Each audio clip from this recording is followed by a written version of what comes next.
right, here we are in the second video of lesson 27.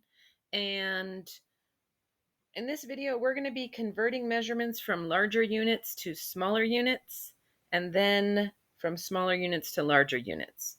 And so let's go ahead and get started. I know measurement can be a little bit tricky, but what I need you to do is just focus and listen. And I'm going to take you through it step by step and teach you how to do it. All right, so don't get overwhelmed. You can always rewatch the video if you need to. Here we have a word problem. The prize-winning pumpkin at the county fair has a weight of 60 and 56 thousandths kilograms. What is the weight of the pumpkin in grams? Okay, so first we need to think about which relationship can help us convert the weight of kilograms to grams, right? Because we're going from kilograms to grams. All right, so here we go. We are changing from 60 and 56 thousandths kilograms to grams. So we are going to write, and I recommend that you write this out every time. It really doesn't take very long, and it can really help you. 60 and 56 thousandths times 1 kilogram. Okay, and all is that doing is expanding this right here. Okay, so we're changing this to times 1 kilogram, and you'll see why in a minute, because we're changing it to grams, right? So now we have 60 and 56 hundredths times grams. So we have to ask ourselves, well, how many grams are in 1 kilogram? These are our substitution variables, right? So we're changing kilograms to grams. Well, there are 1,000 grams in 1 kilogram, right? Remember, a gram is about as much as a paper clip or a pen cap. And a kilogram is what people who use metrics use to measure like their weight or the weight of some fruit that you're buying. So a gram is extremely light, and a kilogram is, comparable to a pound. So we're going to substitute 1,000 grams for 1 kilogram, and then we just need to multiply.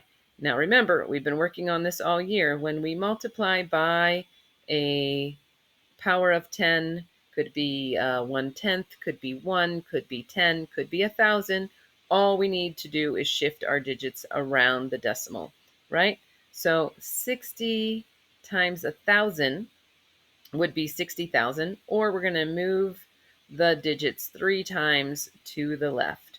So what I like to do is just to write the number again without the decimal.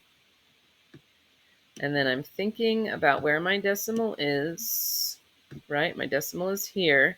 So if I'm shifting my digits 3 times, right, then I'm going 1, 2, and 3, right?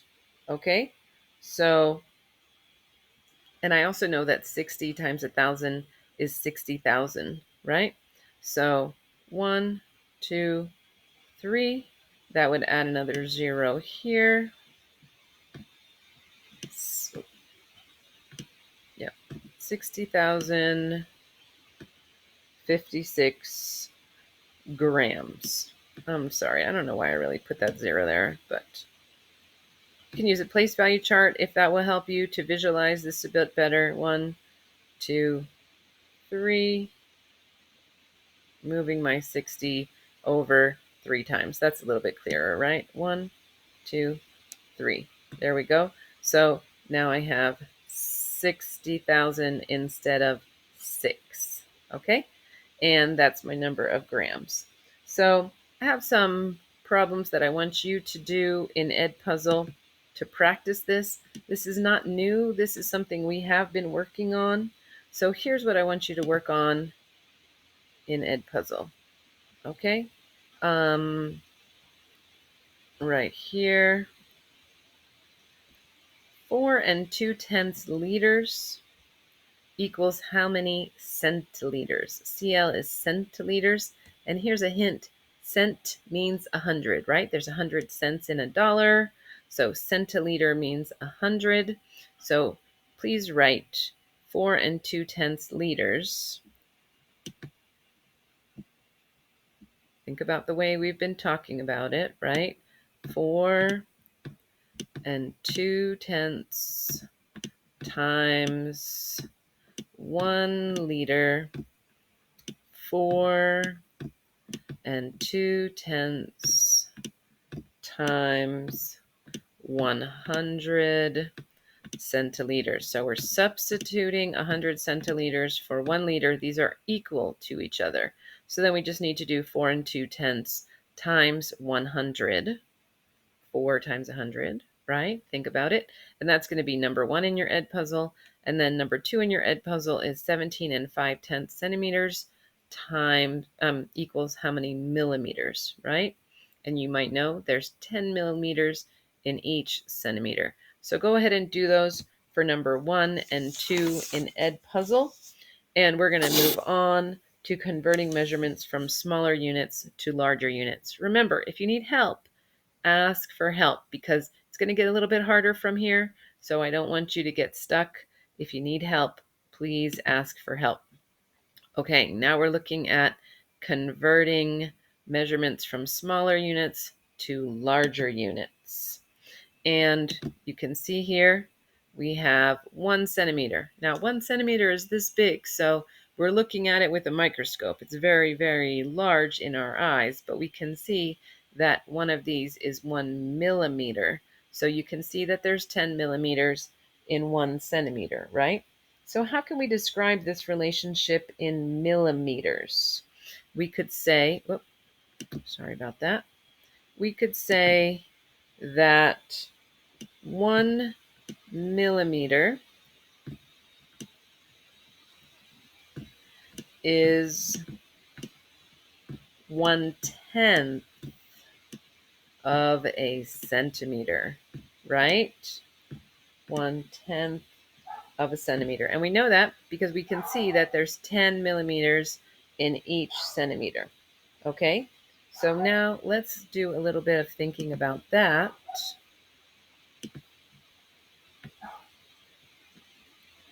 Okay, let's look at this. 1 millimeter is 1/10 as long as 1 centimeter. 1 centimeter is 100th times as long as 1 meter because there's 100 centimeters in a meter.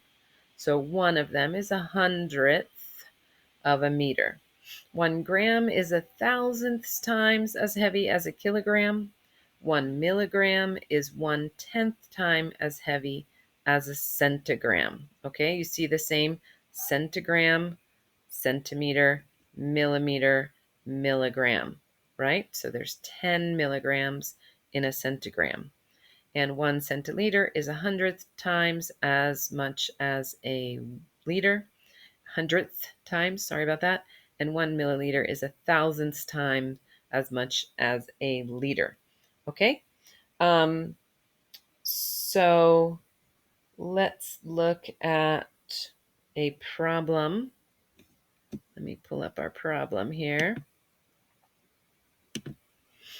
Okay, a prize-winning sunflower is at the county fair, is 360 7/10 centimeters tall.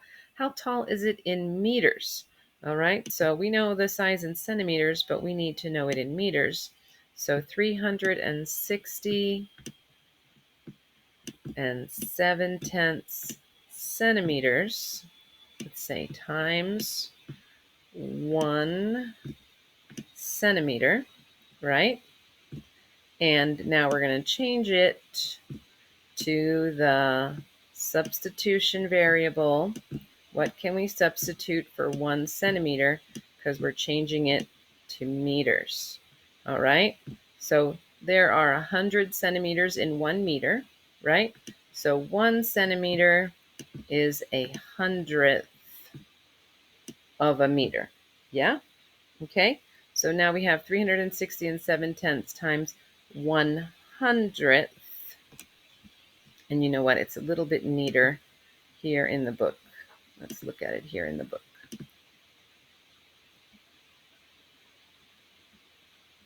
Okay, so now we're multiplying by 100th. So all we're doing is shifting our digits 2 places, right? Because it's 100th.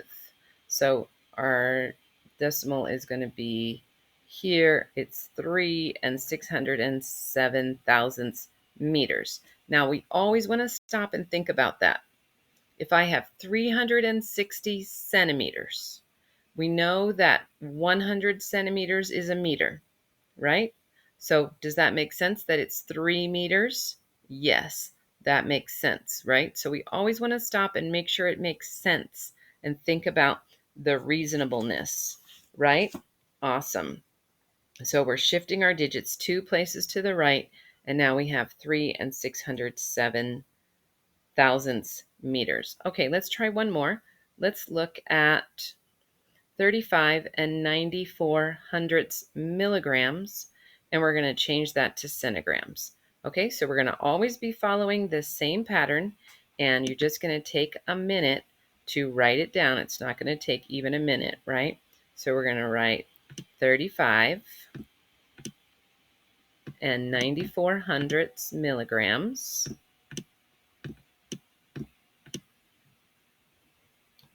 Oops, sorry, getting cursive there. 35 and 94 hundredths milligrams. Oh, sorry, I forgot that part about, let me see if I can erase it. There we go. Times 1 milligram, yeah? Okay, times 1 milligram. We're just expanding it out. That's all we're doing here is just rewriting this to say times 1 milligram so that we can substitute 35. That was not a very nice 35. And 94 hundredths. Now, we're changing to centigrams. So we have to ask ourselves, well, what is the relationship between milligrams and centigrams, right? So there are 10 milligrams in each centigram.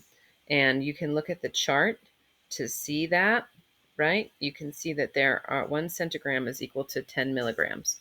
So 1 milligram is 1/10 of a centigram, right? So think about it. Here's a centigram, and a centigram is the same as 10 milligrams. So this is a centigram, and inside of it, there are 10 milligrams. Okay, see there are 10 milligrams. Each one of these is a milligram. So one of these is 1/10, right? So that's how we know that this will work. And then we're just going to shift our digits 1 time. So we're going to just move to right there. So 35 and 94 hundredths milligrams is equal to 3 and 594 thousandths centigrams. Okay? We're just using a decimal here instead of a whole number. So now you're going to do this one in Edpuzzle and show me what you know. And thank you for your hard work.